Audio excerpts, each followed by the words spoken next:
So here you go. Now we're live on the screen. I'm just recording this as I'm talking. I've got my webcam set up above me here. I can't switch to my document cam because it can only use one camera at a time, but I could do another video if I want to use the document cam.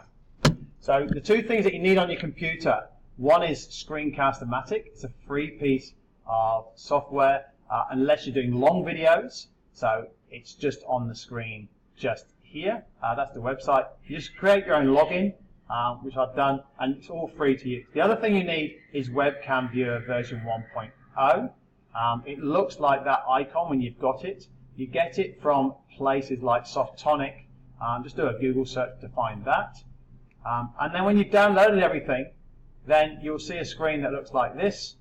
When you start your recorder on Screencast-O-Matic, this icon down here will come up in your toolbar, which you need to click to install it, and then you're ready to record. You'll see the screen that I showed you on my phone a second ago.